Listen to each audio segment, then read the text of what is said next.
قل هل يستوي الذين يعلمون والذين لا يعلمون إنما يتذكر أولو الألباب.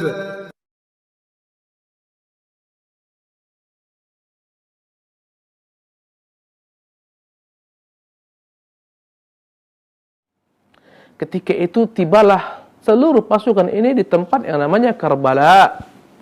Maka bertanya Husain bin Ali, tempat apa namanya ini? Mereka mengatakan Karbala dalam bahasa Persia. Maka seketika berkatalah Husain, Karbun wa bala'un, tempat yang penuh dengan musibah dan bala bencana. Allahu Akbar. Para pemirsa yang dimuliakan oleh Allah Subhanahu wa taala, ya.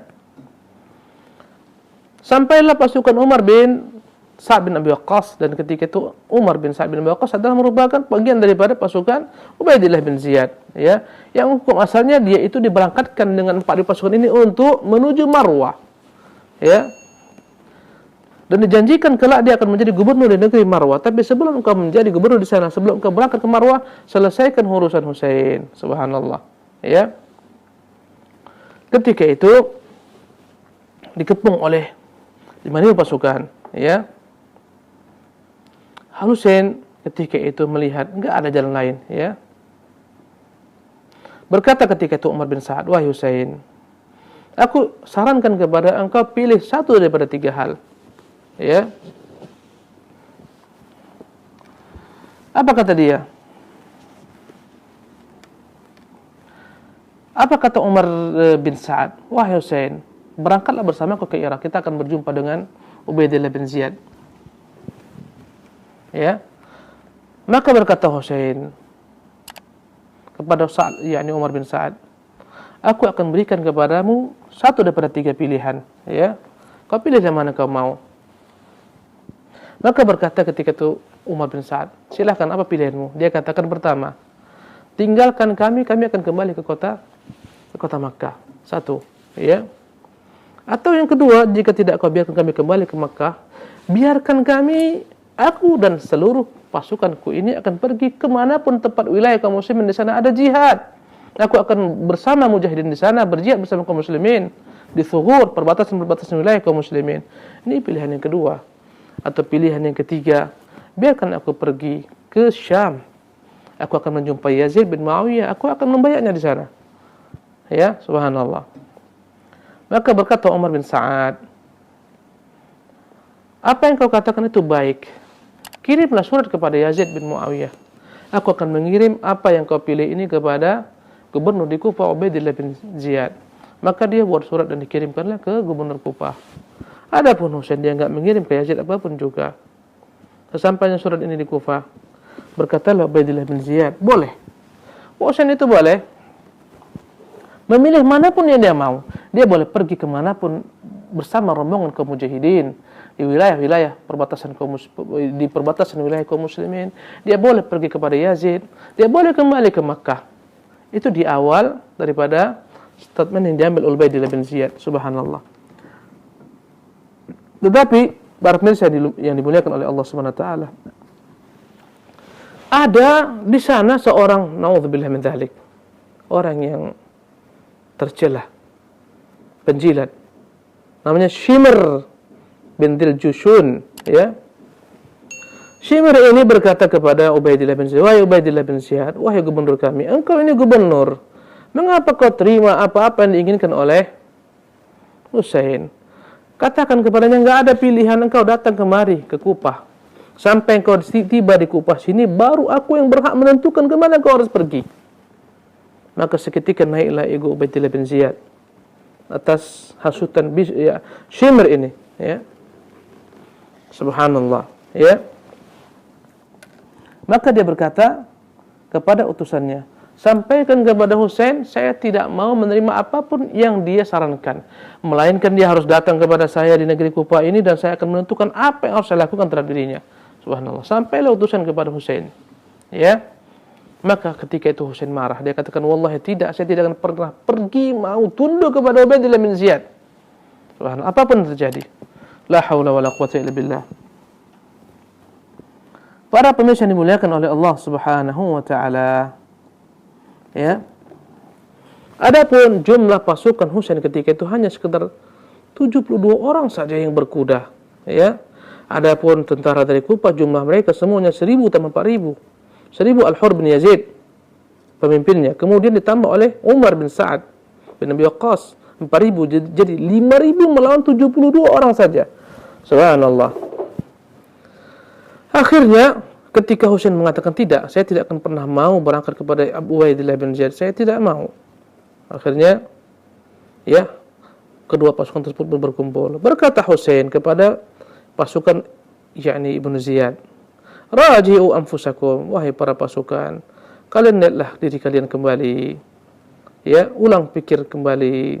Hasibuha, introspeksi diri kalian. Hal yaslahu lakum qitalu mithli?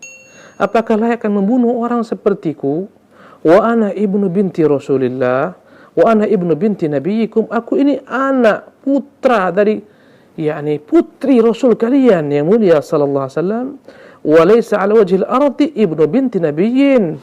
Khairi, enggak ada sekarang di muka bumi ini seorang pun putra daripada putri Nabi yang mulia sallallahu alaihi wasallam kecuali saya saja." Subhanallah.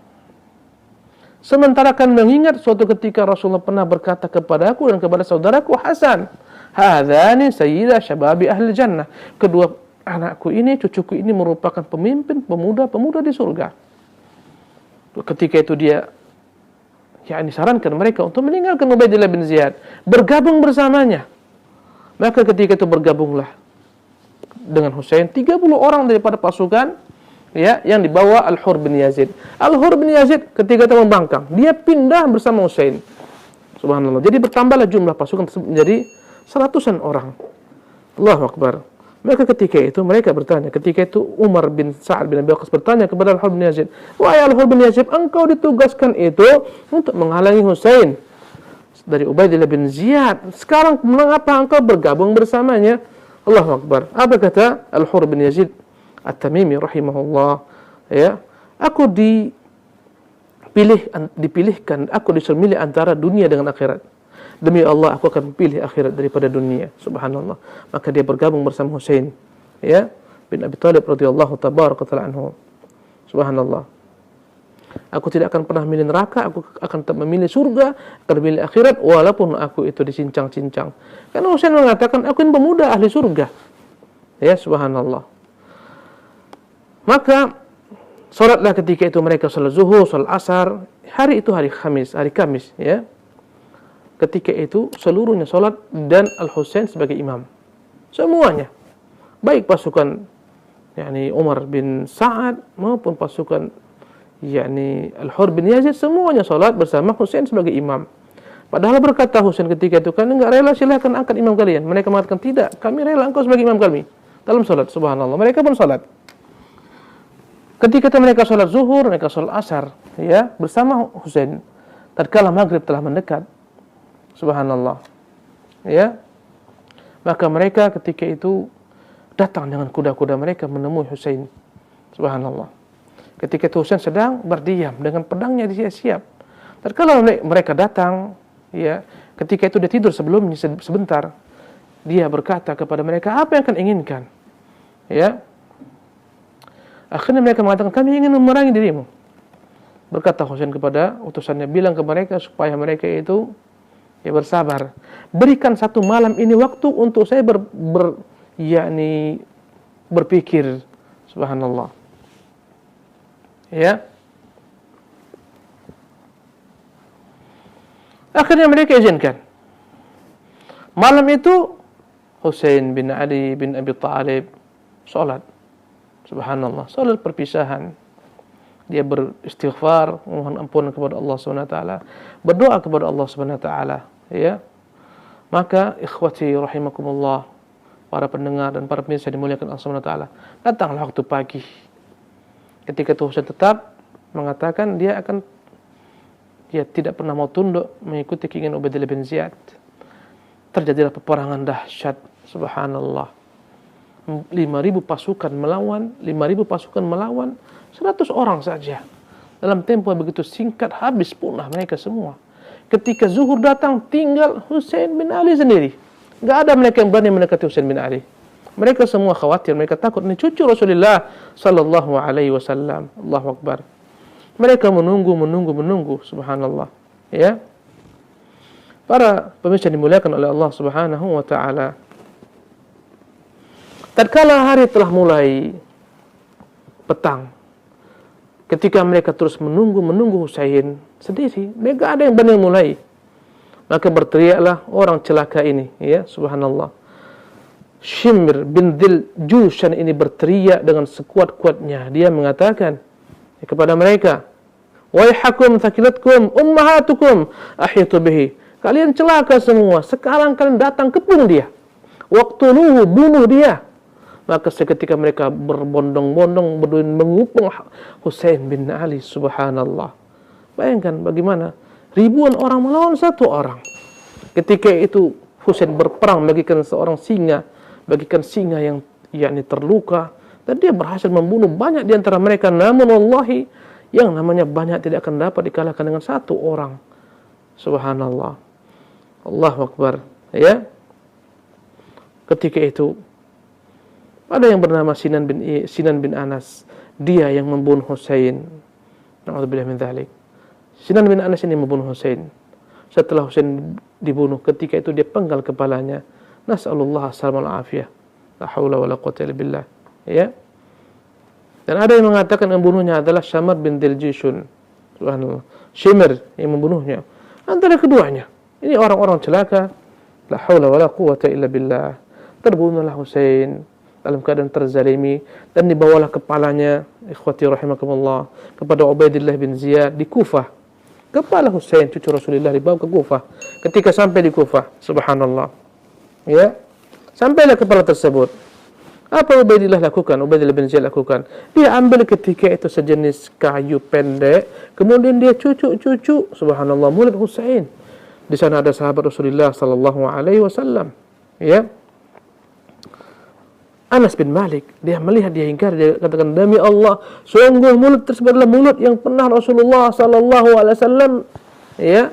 Wajah tersebut adalah wajah yang Rasulullah pernah cium, kau angkat darinya. Tongkatmu tersebut, kayu tersebut, subhanallah. Allahu akbar. Betapa dihinakan cucu Rasulullah sallallahu alaihi wasallam oleh Ubaidillah bin Ziyad. Para pemirsa yang dimuliakan oleh Allah Subhanahu wa taala. Ya. Berkata Ibrahim An-Nakhai rahimahullah, "Lau kuntu fi man qatal Husain." Kalau aku bersama orang-orang bunuh Husain, thumma udkhiltul jannah, aku dimasukkan ke dalam surga, lastahyaitu an anzura ila wajhi Rasulillah. Sungguh aku begitu malunya melihat wajah Rasulullah sallallahu alaihi wasallam. Itu mengungkapkan betapa kesalnya Ibrahim An-Nakhai. Andainya aku ada bersama pembunuh Husain, aku masuk surga, aku malu berjumpa Rasulullah di surga. Karena aku telah membunuh cucunya sallallahu alaihi wasallam. Para pemirsa yang dimuliakan oleh Allah Subhanahu wa taala, terbunuh dalam perang ini yakni banyak daripada ahlu baiti Rasulullah sallallahu alaihi wasallam. Ya. Terbunuh 70 orang daripada ahlu baiti Rasulullah sallallahu alaihi wasallam, daripada anak Ali bin Abi Thalib, daripada anak Husain, daripada anak Muslim bin Aqil bin Abi Thalib, subhanallah, daripada anak Ja'far, banyak terbunuh. Ya. Di antara yang terbunuh daripada anaknya Ali bin Abi Thalib. Ali bin Abi Thalib punya beberapa orang putra dari beberapa orang wanita. Di antara yang terbunuh anak Ali adalah Husain sendiri, anak Fatimah, kemudian Ja'far, anak daripada istri yang lain, Abbas, Abu Bakar, Muhammad, Uthman. Ini nama putra-putra Ali yang terbunuh bersama Husain. Siapa nama-namanya? Kita ulangi lagi. Nama-namanya di antaranya adalah Husain sendiri, dan Ja'far, dan Abbas, dan Abu Bakar, dan Muhammad, dan Uthman. Allahu Akbar. Ini yang dibungkam ini yang ditutup oleh orang Syiah Rafidah. Ali menamakan putra-putranya dengan nama-nama Abu Bakar, Uthman, subhanallah. Ya. Ini menunjukkan cintanya Ahlul Bait kepada Abu Bakar dan Umar dan Uthman. Sementara orang-orang Rafidah mengutuk keduanya, mengutuk ketiganya, la haula wala quwwata illa billah. Adapun anak-anak Husain yang terbunuh, dengarkan nama-namanya: Abdullah, Ali yang besar, ya, bukan Ali Zainul Abidin, ya. Ini yang terbunuh daripada anak Husain, Abdullah dan Ali. Dan terbunuh daripada anak Hasan, Abdullah, Qasim, Abu Bakar. Lihat, Abu Bakar, anak Hasan. Hasan adalah imam bagi orang-orang Syiah Rafidah. Dia berikan nama anaknya siapa? Abu Bakar, subhanallah. Menunjukkan kecintaannya kepada Abu Bakar Siddiq. Dan ini sejarah disimpan oleh orang-orang Rafidah. Subhanallah. Sementara mereka selalu mencela Abu Bakar, mencela Uthman, mencela Umar, padahal wallahi imam-imam mereka Hasan, Husain, Ali menamakan anak-anak mereka dengan nama-nama Khulafaur Rasyidin. Allahu Akbar. Di antara anak Aqil bin Muslim yang terbunuh, ya, Ja'far, Abdurrahman, Abdullah bin Muslim bin Aqil, ya. Yang penting puluhan daripada ahlu baiti Rasulullah sallallahu alaihi wasallam terbunuh. Di antara anak Abdullah bin Ja'far yang terbunuh adalah Aun dan Muhammad. Subhanallah. Ada 18 orang tadi yang kita sebutkan, seluruhnya mereka adalah ahlu baiti Rasulullah terbunuh dalam peperangan ini. Subhanallah. Ya. Para pemirsa yang dimuliakan oleh Allah Subhanahu wa taala. Banyak berita-berita yang tersebar di kalangan kaum muslimin yang sumbernya daripada orang-orang Rafidah. Bagaimana terbunuhnya Husain? Apa yang terjadi setelah itu? Banyak berita-berita yang aneh, yang enggak masuk logika manusia, yang mengatakan ketika turun hujan dalam bentuk darah. Subhanallah, ya. Semua dinding-dinding berdarah. Mereka mengatakan setiap kali diangkat batu di bawahnya ada darah. Ya. Mereka menyembelih sembelihan seluruhnya menjadi darah. Ya. Ini semuanya adalah merupakan berita-berita dusta dari mereka semua. Yang ingin mengambil simpati kaum muslimin tentang terbunuhnya Husain bin Ali bin Abi Thalib, padahal wallahi mereka yang membunuhnya. Karena mereka yang mengirim Husain untuk keluar ke Kufah, kemudian mereka yang mengkhianatinya. Subhanallah. Kalaulah bukan karena surat-surat mereka, enggak akan pernah berangkat Husain bin Ali. Tentunya serta takdir Allah Subhanahu wa taala. Allahu Akbar. Para pemirsa yang dimuliakan oleh Allah Subhanahu wa taala. Terbunuhlah Husain dalam keadaan syahid biiznillah tabaraka taala.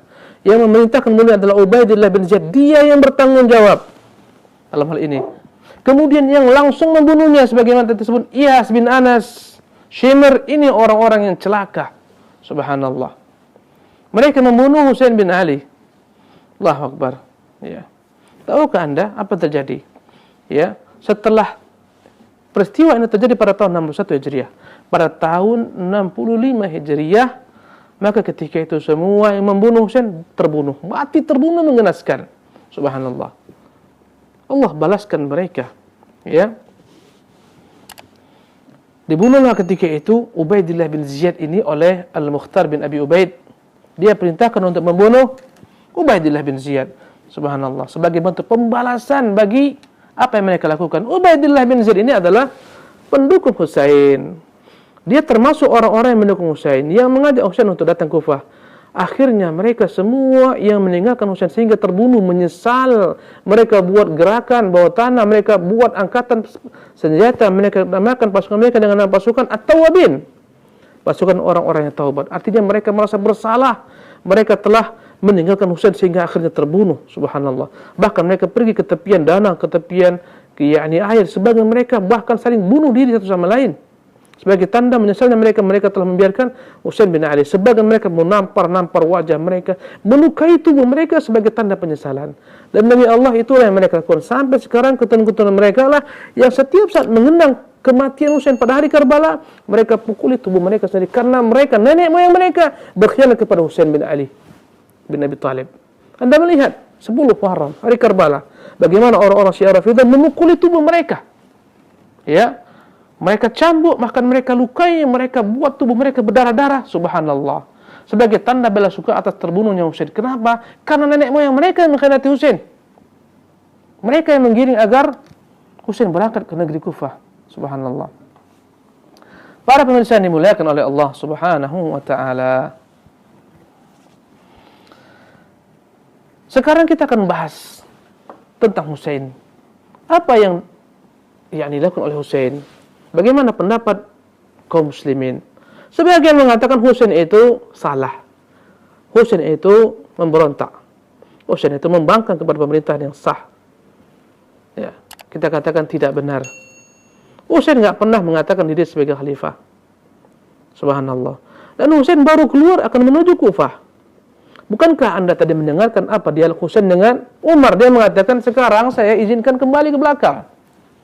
Atau izinkan saya untuk pergi ke medan jihad manapun juga. Atau izinkan saya untuk mendatangi Yazid bin Muawiyah. Saya akan baiat dia, saya akan letakkan tangan saya di atas tangan dia. Subhanallah. Tapi mereka tetap membangkang. Mereka memaksakan dia untuk pergi kepada Ubaidillah bin Ziyad. Ketika itulah akhirnya terjadi pembunuhan Husain bin Ali bin Abi Thalib. Dia bukan seorang yang pembangkang. Subhanallah. Dan bukan pula yang membunuhnya, ya, sebagaimana banyak orang mengatakan yang membunuh Husain adalah Yazid bin Muawiyah. Tidak. Yazid bin Muawiyah hanya memerintahkan Ubaidillah bin Ziyad untuk menghalangi Husain ke Kufah. Ketika terjadi pembunuhan, dia menangis jadi-jadinya. Dia menyesal. Tidak, hal ini aku perintahkan kepada Ubaidillah bin Ziyad. Bukan untuk membunuhnya aku perintahkan engkau. Dia menyesal. Bahkan ketika itu Yazid bin Muawiyah memuliakan seluruh putri-putri Ahlul Bait, seluruh Bani Hashim, perempuan-perempuan Bani Hashim yang pergi bersama Husain, semuanya dimuliakan, dihormati, bahkan diantarkan ke Madinah dengan baik-baik. Ketika itu Zainal Abidin yang second ikut berperang dimuliakan oleh Yazid bin Muawiyah. Subhanallah. Maka tidak benar ketika ada orang mengatakan Yazid yang memerintahkan. Tidak benar. Yazid tidak pernah perintahkan. Subhanallah. Walaupun orang-orang tentu akan mempertanyakan kenapa Yazid tidak ambil tindakan kepada Ubaidillah bin Ziyad yang bunuh Husain. Di sana kesalahannya, bukan dia memerintahkan. Subhanallah. Para pemirsa ini dimuliakan oleh Allah Subhanahu wa taala. Jadi tidak benar Husain dikatakan sebagai pemberontak, tidak benar. Dia mengatakan izinkan saya untuk pulang ke belakang atau izinkan saya untuk mendatangi Muawiyah, saya akan Yazid bin Muawiyah. Saya akan baiat dirinya atau izinkan saya untuk pergi ke manapun medan jihad. Subhanallah. Maka tidak benar orang-orang yang mengatakan Husain zalim memberontak, tidak, wallahi. Ya. Ada yang mengatakan Husain itulah imam kaum muslimin. Inilah orang-orang Rafidah. Kita katakan tidak. Bahkan dia sendiri tidak pernah mengatakan dia sebagai imam kaum muslimin. Subhanallah. Ahlu sunnah mengatakan, dan ini jawaban ahlu sunnah, Husain terbunuh dalam keadaan dalam keadaan mazlum, dizalimi. Dan dia insyaAllah ya akan dijadikan bagian daripada golongan para syuhada yang terbunuh dalam keadaan syahid. Dia terbunuh dalam keadaan mazlum, dizalimi. Dan dia terbunuh syahid biiznillah tabaraka wa ta'ala. Subhanallah.